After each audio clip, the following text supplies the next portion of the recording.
Weerarri qindaa'aan humni addaa naannoo Amaaraa fi faannoo jedhaman Oromoo Walloo irratti banan guyyaa har'aatis itti fufee oole. Humnoonni naannoo Amaaraa weerara bal'aa godina addaa saba Oromoo Walloo irratti bananiin yoo xiqqaate lubbuu namoota 70 galaafatu. Uummanni Oromoo Walloo weerara qindaa'aa irratti baname ifirraa qolataa kan jiru yeroo ta'u, guyyaa har'aatis naannoo magaalaa Kamisee bakka Cirratti, Mulluqqee, Caffaa Roobitii fi Haxaayee jedhamanitti lolli itti fufee ooluu isaatu gabaafame. Mootummaan naannoo Amaaraa ibsa baaseen raayyaan ittisa biyyaaf poolisiin federaalaa qaamota farra nageenya irratti tarkaanfii fudhatuun haala jiru tasgabbeessaa jiran jechuun gabaase. Garuu farreen nageenyaa kun eenyu akka ta'aniif hin goone. Maddi rakkoo kana dhalche erga humnoonni naannoo Amaaraa dargaggoota Oromoo ajjeesan booda qaamota maqaa nageenyatiin meeshaa waraanaa hidhatanii nama ajjeesan dhiisanii waan miidiyaa ifarkaa qabaniif haqa keenya jallisanii gabaasanii jiraatan magaalaa Kamisee maqaan isaa akka ibsamuun feene tokko.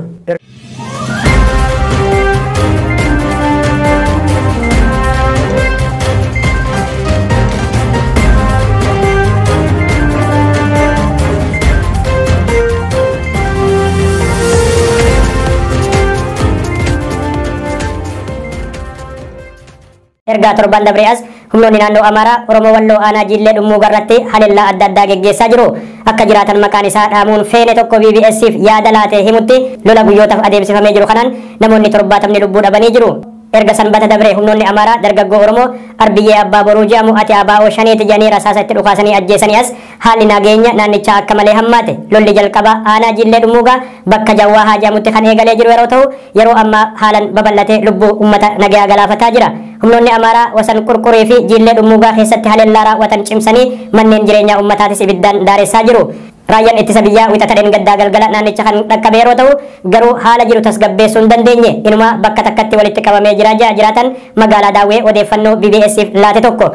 Humnoonni Amaaraa raayyaa ittisa biyyaa irrattis dhukaasa bananiin yoo xiqqaate miseensota raayyaa ittisa biyyaa 2 ajjeesullee hima. Namni kun bulchaa godina addaa saba Oromoo kan ta'an obbo Ahmad Aliyyii hawaasa nagaa dabalatee humnoota nageenyarraa miidhaan gahuu ragaa bahanii jiru. Oromoon Walloo hacuuccaa naannoo Amaaraa baroota dheeraa himatan weerara humnoota Amaaraa deeggarsa mootummaa naannichaa qaban ifirraa qolataa jiraachuu hima. Namni achirraa odeeffanne garuu hanqina meeshaalee fi rasaasaa waan qabnuuf wareegamni ulfaatan nu mudatee jiraatan kun. Oromoon Walloo godina Shawaa Kaabaa naannoo Amaaraa jala fedhii uummataa malee galfaman daangessan keessa jiraatan yeroo garagaraatti haleellan nurratti raawwata jechuun himataa turan. Haleellan kunis lubbuu namaa balleessuuf qabeenya manaa fi kan alaatis barbadeessaa ture jira.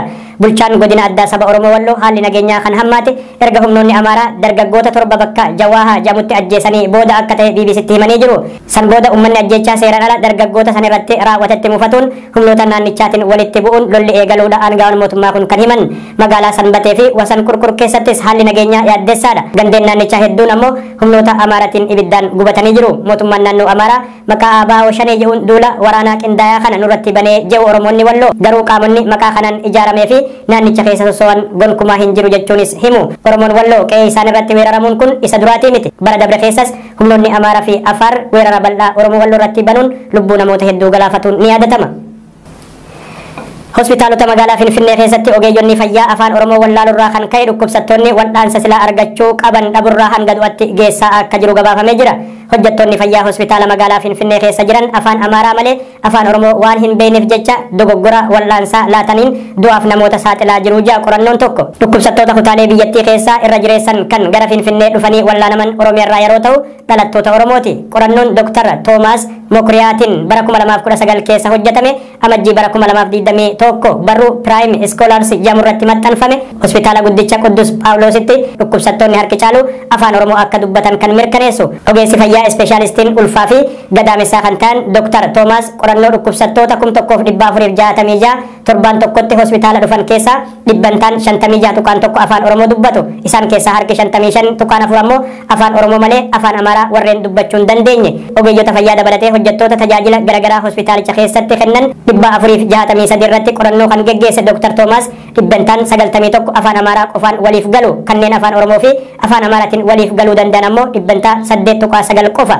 Bifa wal fakkaatuun qorannoon biraan ogeeyyii damee fayyaa keessa jiran 5 hojjetamee fi dhiheenya kana barruu BMC Health Service Research jedhamurratti maxxanfame akka jirutti hospitaalota magaalaa Finfinnee keessa jiran 6 keessatti rakkoo afaaniin dhukkubsattoonni afaan Oromoo malee hin beekne dogoggora wal'aansa fayyaa gurguddaa fi miidhaa diinagdee olaanaa mudatanii jiru. Tajaajila fayyaa dhibbantaa 80 haasawa ogeessi fayyaa dhukkubsattoota waliin godhuun kan laalamu yeroo ta'u laboraatooriitti gargaaramuun dhukkubni kan adda bahu dhibbantaa 20 qofa. Bu'uura kanaan dhukkubsattoonni afaan Oromoo malee afaan Amaaraa wirtuulee fayyaa weerare kanan beeyne rakkoo fayyaa qaban afaan beekaniin ogeessa fayyatti himatuuf rakkataa jiru. Kanaaf dhukkubsataan rakkoo fayyaa mudate himatuuf waan rakkatuuf dhukkubsataa wal'aanuuf qorannoo laaboraatoorii 20 fayyadamaa jechuudha. Kun ammoo tilmaamsan dhukkubsataa laaboraatooriitti erguun baasii hin malleef saaxila. Akka qorannoon kun ifa godhetti yeroo takka dogoggora wal'aansaa laatamuun dhukkubsataan hanga lubbuu dhabutti deema. Afaan wal hubachuu dhabuun ammoo qorichaa fi gorsa dhibee wal'aanamuuf kennamu akka maluutti hojiirra oolchuu irratti rakkoo olaanaa akka qabu qorannoon kun ni addeessa. Dhukkubsataa irratti rakkoo fayyaa fiduun cinatti yeroo hospitaalaa dheeressuu fi baasii humnaa oliif saaxilamuu dhukkubsattoonni magaalaa Finfinnee qorannoo geggeeffame kanatti himanii jiru. Ogeessi fayyaa afaan Amaaraa malee hin dubbanne tokko yaada laateen dhukkubsattuun takka wal'aansa baqaqsanii yaaluu yeroo 2 raawwachuu mirkaneesse. Dhukkubsattoonni afaan Oromoo malee hin beekne narsoonni afaan hiikan akka isaan gargaaraniif yeroo garagaraatti iyyatanis falan arganne. Rakkoon kun magaalaa guddoo Oromiyaa Oromoon Finfinneen lafa kooti jedhee yaamu keessatti waan ta'edha. Masaraan mootummaa Somaaliyaa madfiidhaan haleelame. Kibxata kaleessaa haleellan masaraa mootummaa Somaaliyaa magaalaa Maqdishoo irratti argamu irratti fuulleeffatee geggeeffamee jira. Haleellaa kanaan yoo xiqqaate namoonni 5 akka madaayan BBC'n gabaasee jira. Daa'imni ganna 5 takka kanneen madaan keessatti argamu gabaasni BBC eeree jira. Akka namoonni ijaan argan ragaa bayanitti yoo xiqqaate madfoonni 7 dhukaafamanii jiru. Haleellan kun garii mana jireenyaa miseensa paarlamaa Somaaliyaa Sheekh Adam Muhammad Nur Madoobee jedhamu irratti akka qiyyaafatillee gabaafamee jira. Haleellan biraa mana jireenyaa miseensi paarlamaa kun duraan jiraachaa ture irratti akka qiyyaafatillee gabaafamee jira. Manni jireenyaa kunis mana jireenyaa ministeera muummee Somaaliyaa Hamza Abdii Barreerraa fageenya xiqqoo irratti argama jedha gabaasni kun. Yeroo haleellan kun adeemsifamutti miseensi paarlamaa kun eessa akka ture wanni ibsamee hin jiru. Keeniyaa keessatti dhukkubni koleeraa yoo xiqqaate lubbuu namoota 78 galaafate. Ministeerri fayyaa Keeniyaa Suuzaan Waafuulaa kaleessa akka beeksisanitti ji'oota 3 dabran keessa qofa namoonni 78 dhibee koleeraatiin lubbuu isaanii dhabanii jiru. Namoonni biraa 4186 yaalamaa jirus jedhan ministeerri fayyaa biyyattii. Dhibeen kun kibbaa Wajeer keessatti kan cimu yeroo ta'u naannawa Banaanee keessattis kaleessuma namoota 4 lubbuu galaafatuu isaa gabaasni kun ni eera. Biyya ganna tokko oliif weerara Raashiyaan burkutaa jirtu Yuukireen injifachiisuuf Ameerikaa fi Jarman deeggarsa meeshaalee waraanaa ammayyaa laatuufiif walii galanii jiru. Ameerikaa fi Jarman erga yeroo dheeratii taankiilee ammayyaa Yuukireeniif kennamu irratti wal falmii adda addaa godhaa turanii jiru. Ameerikaan taankiilee ammayyaa M1 Abrams jedhamu baay'inaan 30 gahan Yuukireeniif arjoomuu mirkaneessite.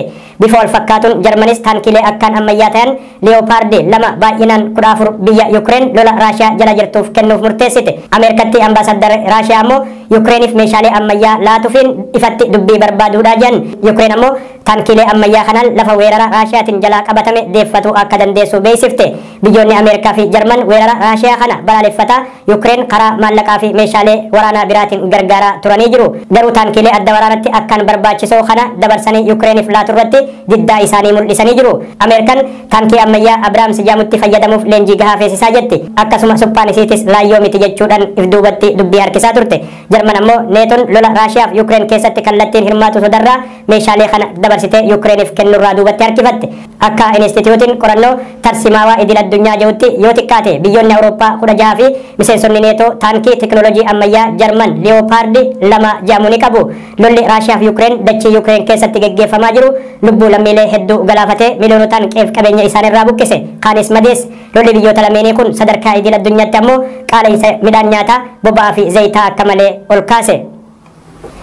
Mootummaan Ruwaandaa xiyyaara lolaa biyya Riippaabilika Dimokiraatawaa Koongoo qilleensarraa buusuu beeksifte. Xiyyaarri kun kan haleelame osoo qilleensa magaalota daangaa biyyoota lameen irratti argaman magaalaa Goomaa Riippaabilika Dimokiraatawaa Koongoo taatee fi magaalaa Gisinyee Ruwaandarraa balali'aa jiruuti. Xiyyaarri gosa Sookiyoo 25 jedhamu kan bara tokkummaa Sooviyeet hojjetame erga haleelame dirree xiyyaaraa Goomatti bu'ees jedhame. Viidiyoon xiyyaaricha gubate ibiddarraa dhaamsuuf yaalii godhamu agarsiisu marsaalee hawaasummaa irratti qoodamee jira. Ibsi ministeera ittisaa Riippaabilika Dimokiraatawaa Koongoo irraa bahe haleellaa kana cimsee balaaleffatee jira. Xiyyaarri kun yeroo haleelametti qilleensa Ruwaandaa keessa akka hin seenne Riippaabilikni Dimokiraatawaa Koongoo ifa godhee jira. Koongoon haleellaa kana cimsitee balaaleffachuun haleellaan kun birmadummaa biyya kiyyaa sarbe ifin ittisaa jette. Tarkaanfiin Ruwaandaa kun tuttuqqii lolaatis jedha ibsi Riippaabilika Dimokiraatawaa Koongoo irraa bahe. Ruwaandaan gama isiitiin xiyyaaronni lolaa Riippaabilika Dimokiraatawaa Koongoo yeroo 3 daangaa qilleensa biyya kootii seenan. Kanaaf biyyoolaa kun sirba lolaa bifa kanaa akka dhaabdu irra deddeebiin akeekkachiisu himti. Akka fakkeenyattis bara dabree keessa xiyyaarri lolaa Riippaabilika Dimokiraatawaa Koongoo dirree xiyyaaraa magaalaa Ruwaandaa Gisenyetti bu'uu himti. Ruwaandaan garuu bulchiinsi Kinshaasaa xiyyaarri lolaa sun dogoggoraan dachee Ruwaandarraa qubatuudha kan amane. Koongoon Ruwaandaan garee finciltoota M23 deeggarti jechuun yeroo himattu bulchiinsi Kigaalii garuu himata kana haaluudhaan kan maqaballeessiti.